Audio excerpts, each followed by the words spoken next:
All right. And I'll start sharing those slides for you, Tara. Okay, thank you. You're Welcome, welcome. everyone. Thank you for taking the time to be with us this evening. And we're going to talk about probably something a little different than what you're typically used to with anything revolving around education. So this is about you, and this is about your mental wellness and your mental well-being, because we know that you're in a very stressful job, even on the best days. It's very difficult. So you'll not hear me talk about assessment standards, curriculum mapping, anything like that during this session. Okay, this is about teacher wellness. So I'd like to get started by saying you can't pour from an empty cup. You have to take care of yourself, and please don't just be like, okay, I hear you. Let that sink in just a second. We can't take care of our families at home, our students, our coworkers, if we are completely depleted.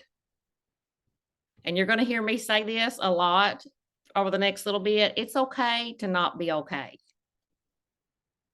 You have permission to not be okay. Okay, let's watch this video and you tell me if you are the skunk or the little puppy.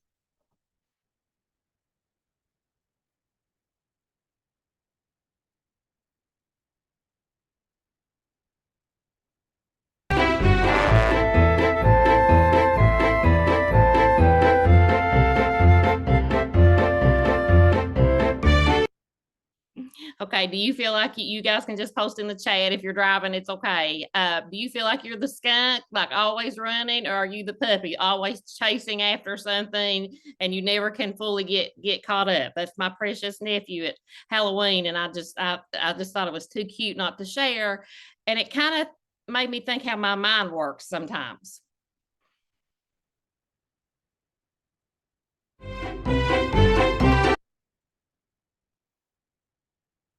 Okay, so this session is self-care for educators. Try to be open-minded. It's impossible to learn what you think you already know. And a lot of times as educators, we have so much in our brain that taking care of ourselves is just not a priority, and we need to adjust that. Okay, if you are a Twitter person, please follow me or tag me on Twitter, and here is my account. And some of you may just go back just a second, Jamie. Some of you may feel like this today. It's okay if you have days where all you do is survive. And it's okay if you have days in your classroom where all you do is you and your kids survive. There are going to be days like that. And I'm telling you, it's okay. Okay, so expectations for the next few minutes. Are you mindful or is your mind full?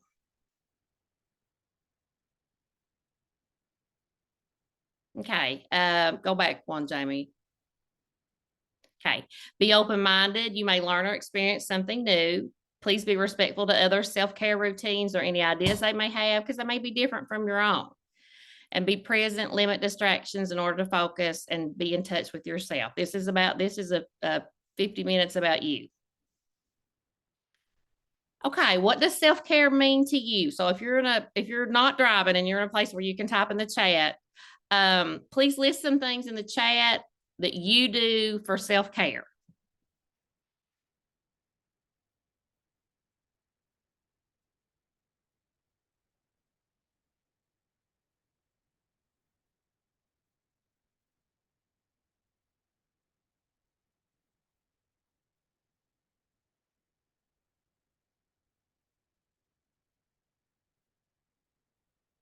Okay, I have a lot of new friends because I see a lot of people that say nap. So that's great, because everybody in my life acts like napping is just the craziest thing in the world.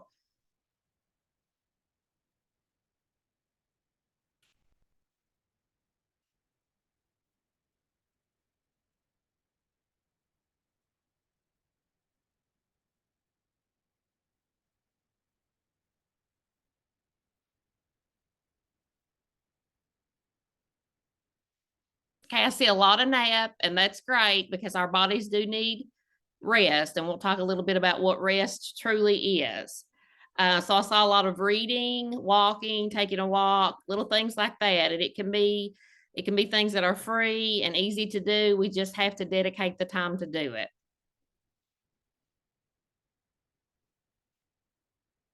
Okay, what is self-care? Well, it's any intentional action taken to increase a person's physical, mental, emotional, and spiritual health. It needs to be deliberate and self-initiated. I can't tell Jamie what will help her feel better mentally. Okay. Only she is aware of that. I maybe can suggest some things like, hey, Jamie, let's go for a walk, or have you read this book? But it really needs to be self-initiated to be effective.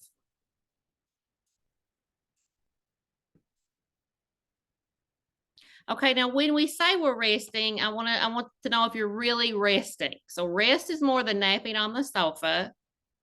Rest is anything that makes our nervous systems feel safe enough for our stress responses to turn off so that our minds and bodies can recover and restore. So the notion of rest is a little bit more than just laying down on the couch and taking a nap, or sitting in the recliner and taking a nap. Our nervous systems have to feel safe, and so then our body can get rest. Okay, what are some barriers to self-care? Well, we call that stress in the world of education. Listen to this fact. As of August 2023, nearly 51,000 teachers did not return to their teaching jobs. 51,000. And we could give many, many reasons for that. It's a very stressful job. You're responsible for other people's children. As a social studies teacher, I wanted my students to be good citizens, and I spent every minute of the day trying to give them little tips and constantly probably nagging them about why it's important to learn history, why it's important to be a good citizen. 51,000 teachers did not return. That's very sad to me. Okay. Again, if you're in a safe place to type in the chat, if I looked at you and said, okay, Skylar and Roger, what's weighing on you today? What's your number one stressor today? What would be the first thing that pops in your mind? If you feel safe in sharing, you don't have to. Again, we don't want to add any stress. What is stressing you out at 4:08 on Monday, November the 6th? And I could list 50 things for myself. So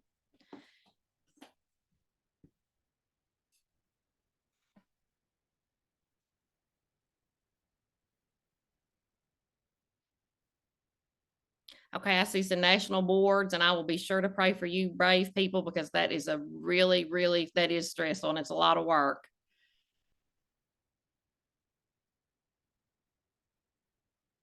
Health of a parent, I understand that. I have a terminally ill mother-in-law that I'm trying to cope with right now, and it's difficult. Coaching, ball games, yes, lived that life for many, many years.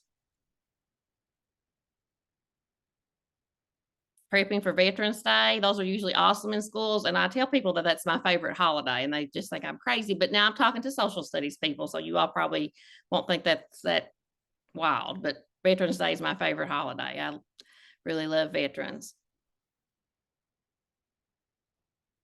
Sick kids, you being sick, we're not allowed to be sick. According to our administrators, we can't get sick. Okay, Jamie, you can go on. So lots of different things to be stressed about. I also saw paperwork. I'm a former special education teacher, and so the paperwork many days just about took me under. We are exposed chronically to things that stress out our body and mind. Chronic overstimulation, social media, raising kids, social engagements, work, extra duties, ball game duties, inflammatory foods. Now, I could go down a rabbit hole on this, but I won't. But I will say that what we put into our body affects our body. Okay. And a lot of things that are legal in the United States and other countries are illegal because they're not safe. I used to buy my students Skittles all the time, and I stopped because I read an article about how unhealthy that they were. And so carrying with that, there's toxic exposure to chemicals in our food, in our hygiene, in our makeup products. We have inconsistent routines. If we have young children, like young babies, we keep them on a strict routine. But as we grow older and as we're adults, we don't think a routine is important, and a routine is important. And then there's lack of appropriate sleep. The average adult needs between 7 and 9 hours of sleep per night. And I'm not talking about 7 to 9 hours of tossing and turning. I'm talking about 7 to 9 hours of solid rest. Now, I personally like 10 to 12, but I'm a sleeper. So, but I know people who sleep 4 hours a night, and I'm like, your body is going to give out. You have to have rest. Okay, stress causes anxiety, and anxiety leads to depletion. And that's a word I hear teachers use a lot. Like, I'm spent. I'm done. Chronic stress has become normalized in our society. And especially for females, I feel like it's almost heroic sometimes to just like list a big list of all the things that you're involved in. And I promise that that's not heroic, because that is weighing on you. It can cause overworrying, overthinking, and fear. And then our ability to cope gets overwhelmed, and we're just totally overwhelmed. And we know that what goes up must come down. So how hard are we willing to fall? Because burnout is real. Remember, 51,000 teachers didn't return back to their positions.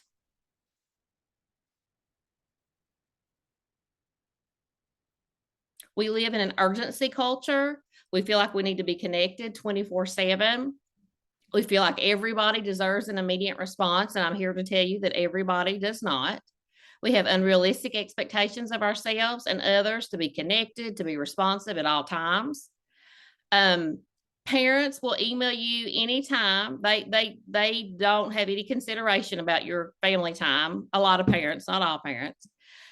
Make sure you limit those Facebook messages and things like that to a certain time, so that when you're home with your family, it's okay to not respond to those. Okay. It's okay to not respond to your principal if you're home, if it's your family time.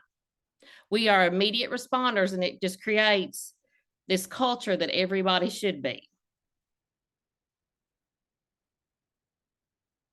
Okay, so today's mantra: you have permission to rest. You are not responsible for fixing everything that is broken. You have permission to be happy. You do not have to make others happy. You have permission to take the time and energy for you. And now is always the time to refill and start. We can start today, okay? Let's go back to the second one. You are not responsible for fixing everything that is broken. I know the multiple hats you wear as an educator. I drove myself crazy worrying about my kids whenever they weren't with me. I knew when I had them from 7:30 to 3:30 that they were safe and warm and fed. I couldn't control outside of that, and that was very hard for me to accept. Also, you have permission to be happy. I'm not sure a lot of adults know that, and I just want to make sure that you know that today. Don't feel guilty about being happy.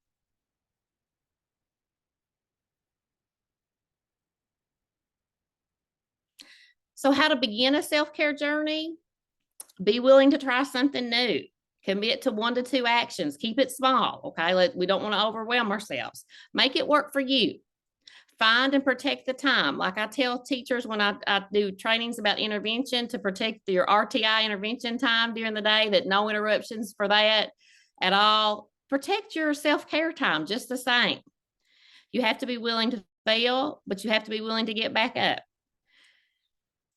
Very important, be compassionate with you. As educators, we're bleeding hearts for everyone. Our students, our own children, our coworkers, our parents. Be compassionate with yourself. Forgive yourself. It's okay to feel challenged by maybe something in your self-care journey. When I first started trying to do yoga poses, I felt like a fool in the floor trying to do these yoga poses. And I thought, this is not relaxing at all. But I had to be willing to try and keep going. Keep going. There is no finish line, and you can always change your course.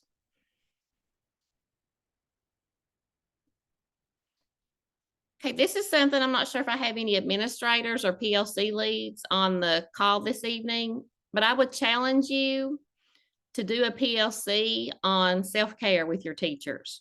So think about if you go to a PLC and you're expecting to hear about standards and test score results and curriculum mapping, and instead the administrator says, okay, today we're going to do a self-care assessment because your mental health is important to me. Your mental health makes you a better teacher. Here are just some things that we ask in the self-care assessment, and you rate yourself. And if I have anybody that would like a copy of this, I can send that to Jamie and she can send that out to the group. And it may be something you want to do even with your students as a group.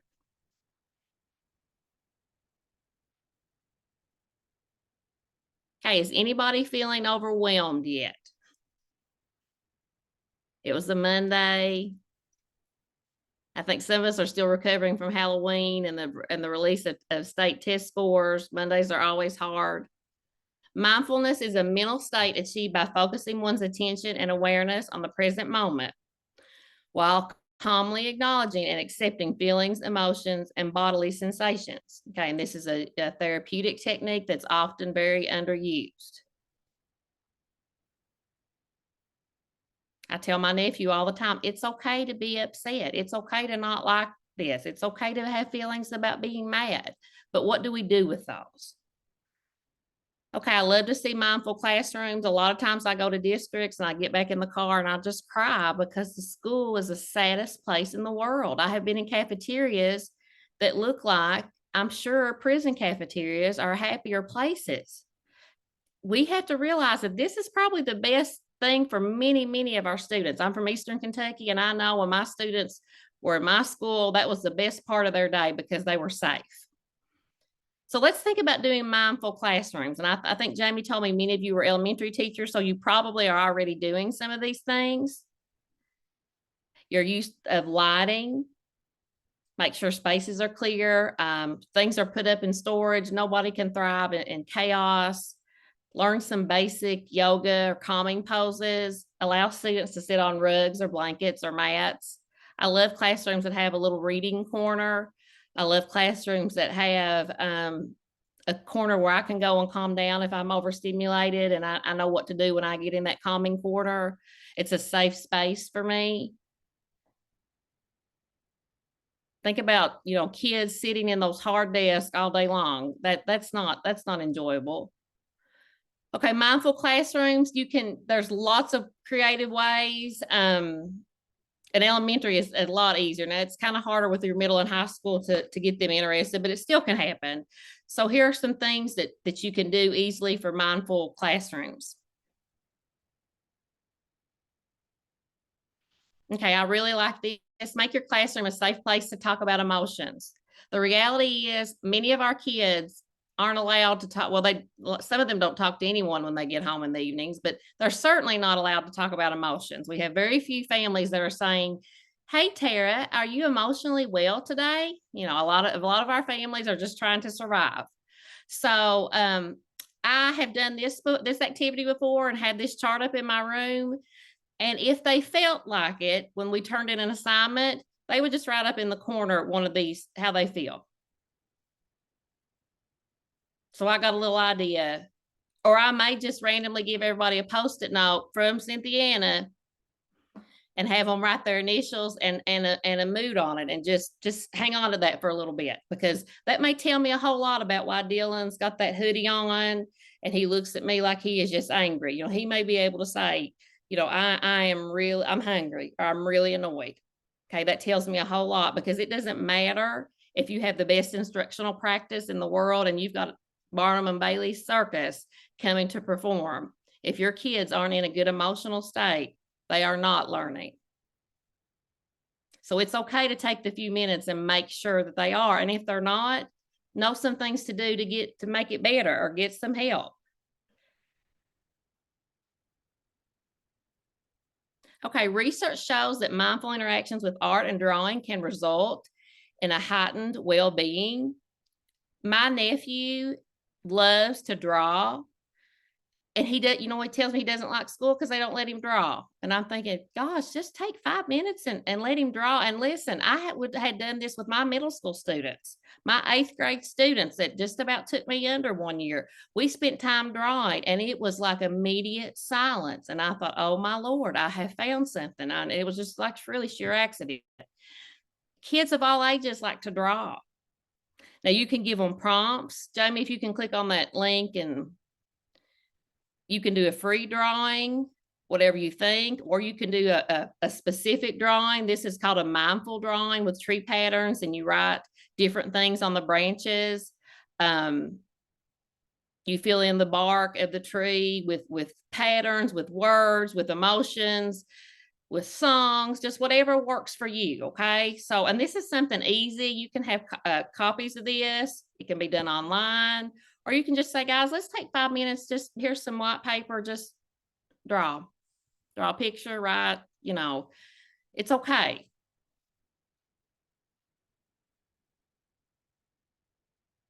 Okay. Practicing daily gratitude is a way to be mindful in our classrooms.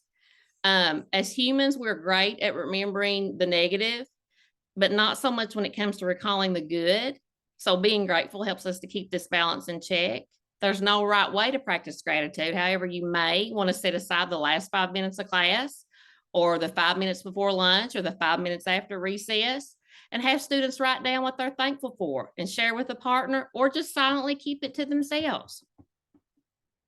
This does take practice to cultivate a mindful classroom, and for your students to know that there will be benefits. They have to trust you. You have to have a respectful classroom. But these activities will build on that. And they will tell you a whole lot about your students. Okay, ringing a bell. I know you're like, we're not ringing bells in the classroom. After being exposed to the practice of mindfulness for sometimes, older students may enjoy the chance to increase autonomy over the class's mindful practice. They may kind of want to take a leadership role. In this activity, you can assign a bell to a student in the class, and during the lesson, they're able to ring the bell when they think everyone needs a break. And if you're teaching, the minute that you're losing your kids. So at that point, that's a good time to ring a bell. When we ring the bell, we carry out a short mindful activity. It can be breathing, stretching, checking in, journal writing, listening to some music, get everybody back together. Brain breaks is what I sometimes call them. Get everybody back together and then resume the lesson. Now, if you don't trust your students to ring the bell, you have one and ring it yourself. And they know when they hear the sound of that bell, okay, it's time for Miss Hall's class. We're going to have to be mindful and regroup because we are way off track. Okay, this is one of my favorite things to do is create a glitter jar. You can use a mason jar, any kind of plastic bottle. Get you some glitter, hit up your Frisky directors and see if they can get you some glitter and glycerin. And fill the jar to the top with water. Have your kids pick their favorite colors to represent feelings or things that may go on in their mind. And then you can talk about events in their life, and you can shake the jar kind of like a snow globe and see how all the glitter is scattered around, and say that this is how our mind feels sometimes. And it's okay, because eventually when everything settles, you'll find a place. Okay. And you can ask them what kinds of things will make the glitter in the jar swirl. Encourage answers that reflect distressing events, like I got in a fight with my big brother, or my sister stole my purse this morning, or my basketball team lost the game last night. But then also talk to them about positive things. I showed up at school today. I got a good grade. I held a door open for somebody. I threw an item away in the restroom. Okay, they can write down the names and swirl the jar.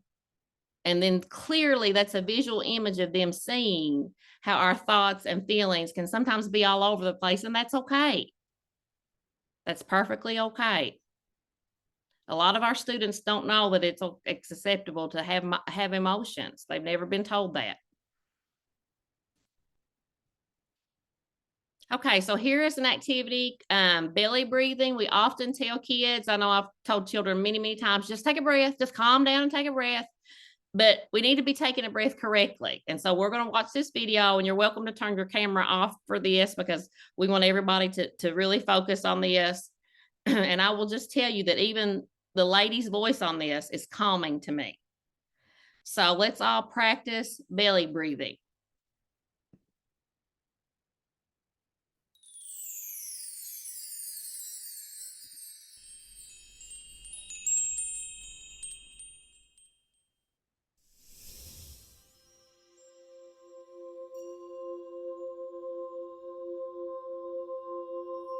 Belly breathing.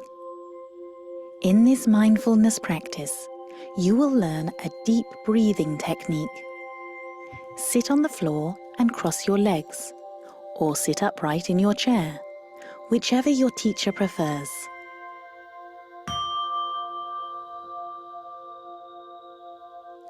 Everyone take a deep breath in. Did your shoulders rise and your chest go out? This is most people's response, but it is incorrect. When we breathe in deeply, our shoulders should stay still and our stomachs should go out. This is because our diaphragm, a muscle under our lungs and above our stomachs, flattens and pushes out our stomach area, which is why we call it belly breathing. This is how singers and actors breathe to use their voice properly. Belly breathing instantly increases the amount of oxygen in our bloodstream. It calms our nervous system and releases feel-good chemicals into our bodies, so it is a key part of mindfulness. So, let's begin. Put your hands on your belly.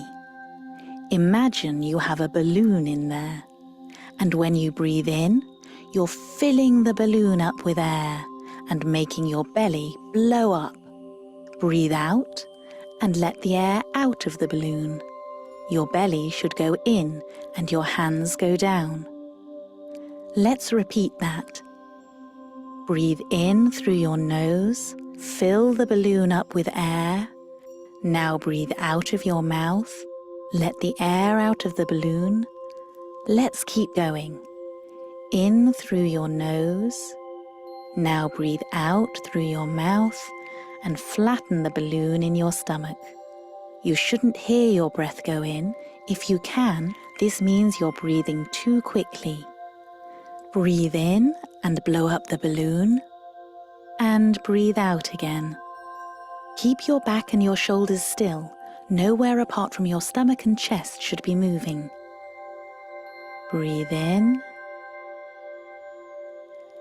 and breathe out.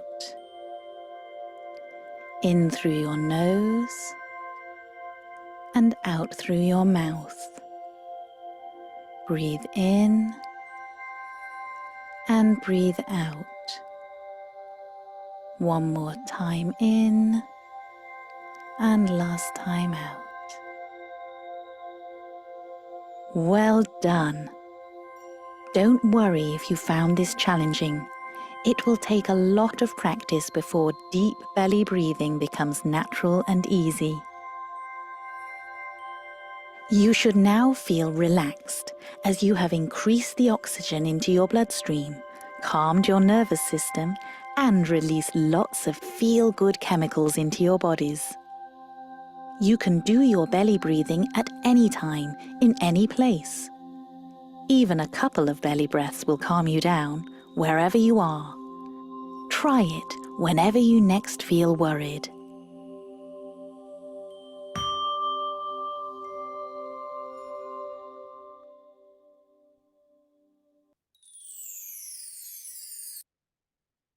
Okay, hopefully that relaxes for at least a few seconds. And I just think how wonderful it would be if we could not only teach our kids about social studies and reading and math, but teach them how to deal a little bit with stress. I mean, that was something that was never talked about when I was going through school. If you cried, you just got called a crybaby and pushed over to the side. But how wonderful if at school we could teach kids some coping strategies, because we know that their lives many times are very difficult. So we need to learn how to teach them how to breathe, teach ourselves how to breathe, teach our spouses how to breathe. Deep, slow-paced breathing. There's lots of research behind it. It's inhaling through your nose, counting breaths, chest and belly rise as they expand and fill with air, and exhaling slowly for a longer count than you inhaled.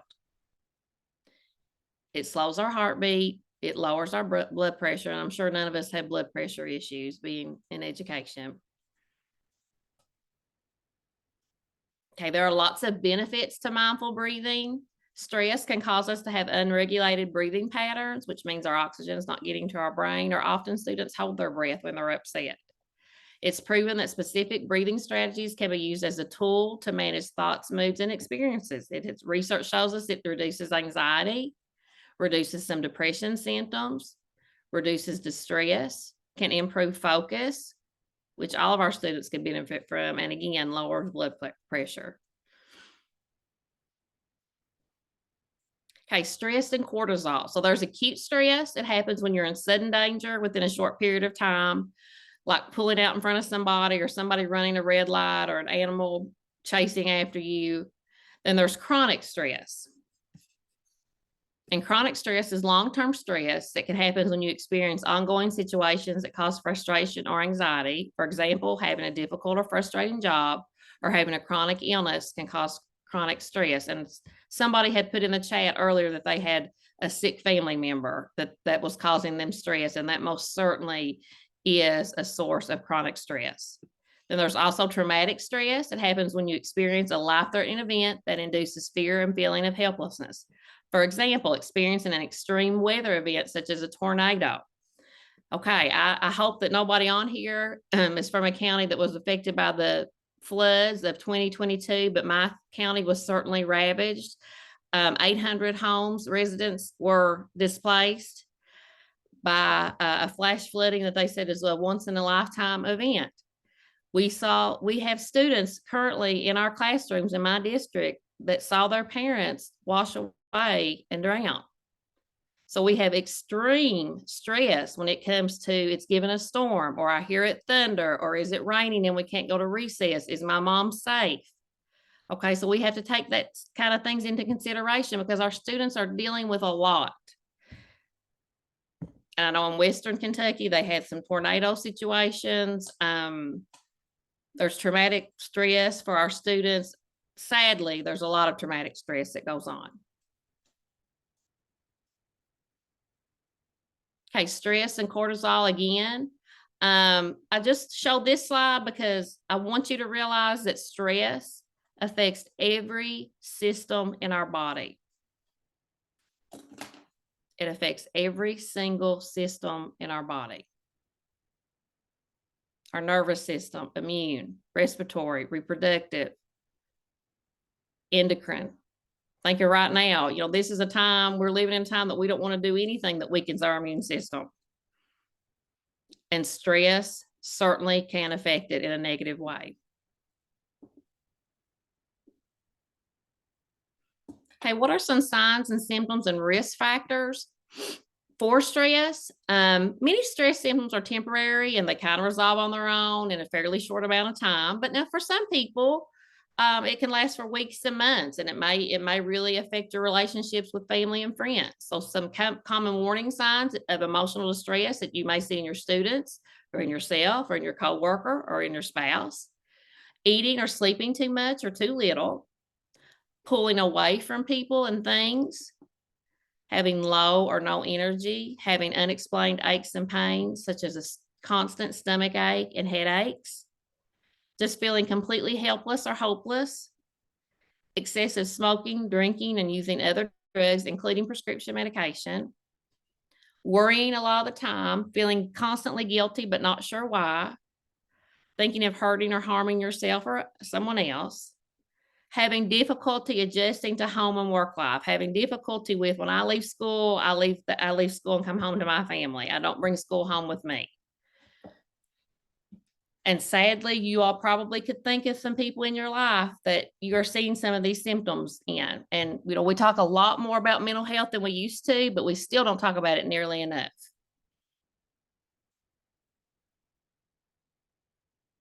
Okay, so self-care can take on many forms. There are different levels of self-care. You can talk about them in your career. You can do physical self-care, socially, spiritually, emotionally, environmentally, financially, or intellectually. Okay, so an example for self-care in your career. Now, I know we do a professional development plan for our administrators, but this is a little bit different. This is related to us, and we're not, we don't have to match it up with any standards or anything. Set boundaries for yourself on grading papers, responding to emails. Say, I am not going to respond to emails from parents after 6 o'clock in the evening. I'm not going to respond to Facebook messages after 6 o'clock in the evening. Create a routine and leave it outside. I'm going to do this at school, and then when I get home, I'm not going to think about it anymore. Take a new class, learn a new strategy. Time block for lesson planning. A lot of teachers spend their Sundays lesson planning. Block yourself off just a certain amount of time, and then if you don't get it done in 2 hours, it just doesn't get finished. And we'll talk later about how I feel about lesson plans. Observe master teachers, observe some new teachers, start a secret buddy program, smile and encourage others. This is just often not done enough, and it's a very simple task to just smile and encourage somebody. Like, it's going to be okay. And then ask for help with behavior in your classroom. If you're experiencing, I get a lot of phone calls from districts and schools that they're experiencing behaviors like we have never seen before. And teachers are desperate for help. So reach out, there is help there. Okay, physical, you can go for a walk. We all need to drink more water. We need to ensure that we have secure housing, eat healthy meals and snacks, block off a certain time for grocery time, turn off the cell phone and watch. It's okay to turn your phone off. Get a massage, go to a sauna. I'm going to try an oxygen chamber. I'm curious to see how that is. Sleep is a huge way to physically take care of ourselves. Make sure you go to your regular doctor checkups. We have wonderful insurance as teachers, so we need to utilize that. And importantly, and if you're an administrator, just don't listen to this. Take a sick day when you need to. It's okay. And I know that everybody, there's no subs. It's okay. If you're sick, physically, mentally, emotionally, you're not your best for your kids. We have sick days for a reason. Don't try to be a hero. I worked with a lady that was like going to try to save all her sick days to get a big cash payout when she retired, but her mental health wasn't good. It wouldn't have hurt her taking a few days off to rest and relax or do something for her. So it's okay. I'm telling you, it's okay to take a sick day. Okay, socially, find people that support you. Find a hobby, explore new experiences. This is one of my favorites. Say no sometimes. It's okay to say no. There are very polite ways to say no. I'm sorry. Thank you for thinking of me. I can't participate in that. Spend energy on things that you enjoy. Don't feel guilty about it. Then plan and use your time wisely. Spiritually, we can pray, we can meditate, sing, dance, spend time in nature. Sometimes my kids would get so rowdy and I'll just say, we're going to walk outside and breathe some fresh air. Join a study group. There's I know my mom does an online women's Bible study that she really enjoys. Yoga practice, playing with children and loved ones. When my heart hurts, I want to go see my nephews because seeing their little faces just makes me better.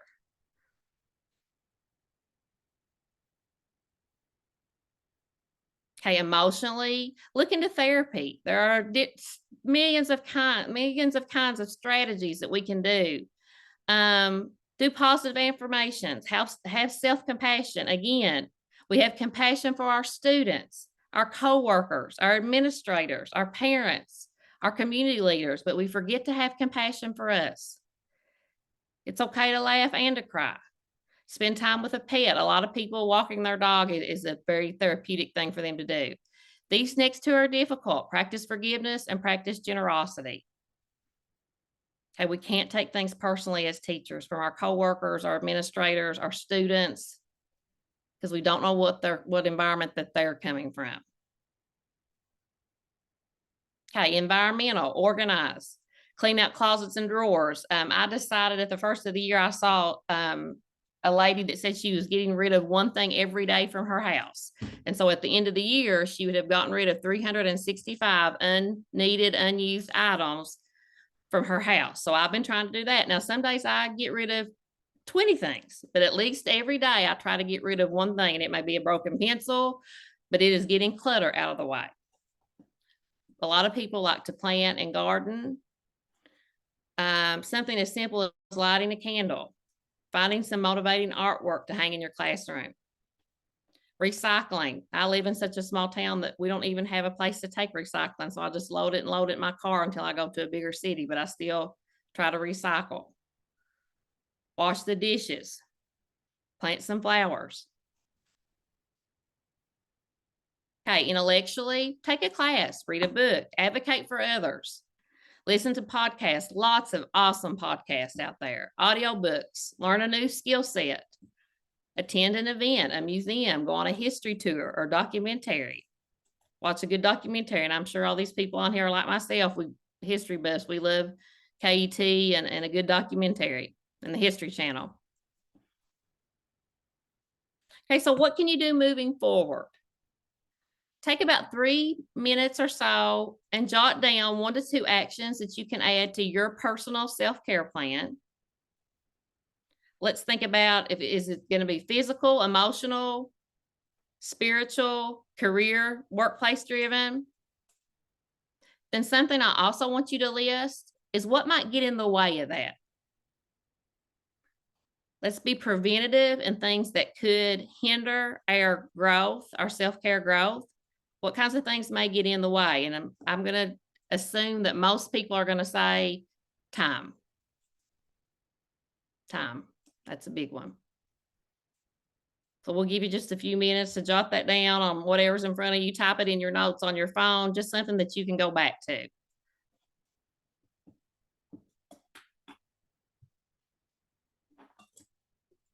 And again, this is your self-care plan. So make it work for you, not what Tara Beth suggests or not what Jamie suggests. Make it work for you, okay?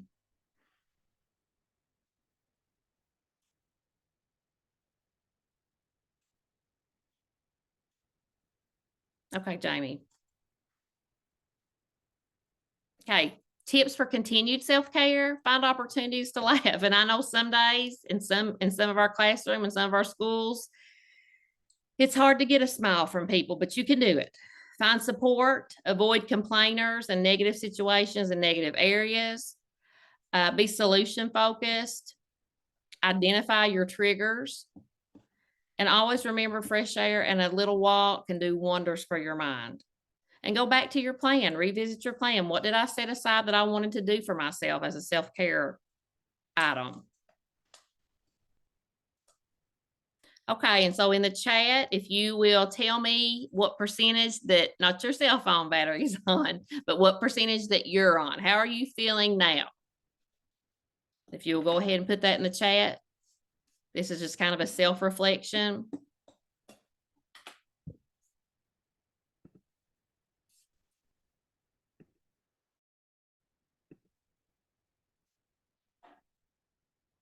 Awesome. The people that are 80%, awesome. Okay,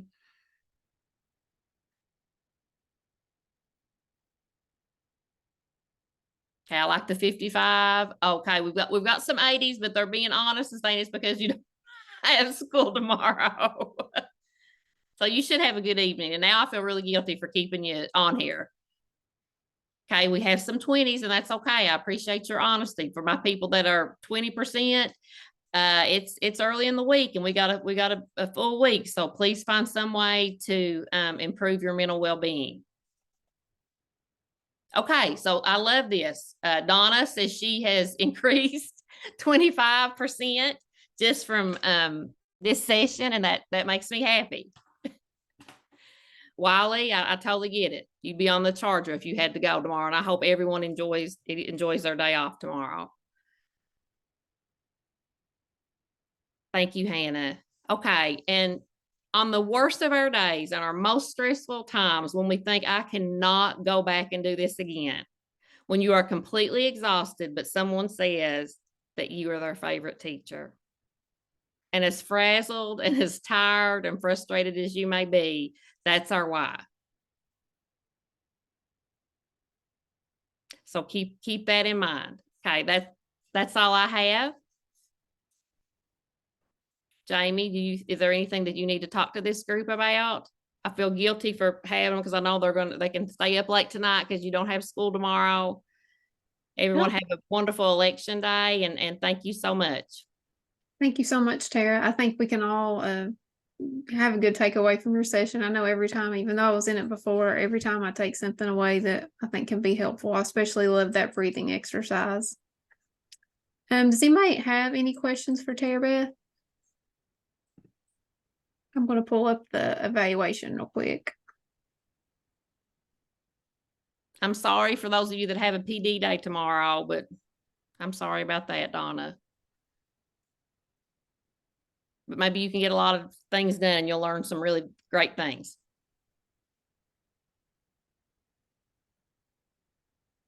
Jamie, did you care to put the Twitter slide back up? That I think Donna has asked him for my Twitter handle, and Lord knows I can't remember it. Yes, I will pull that back up.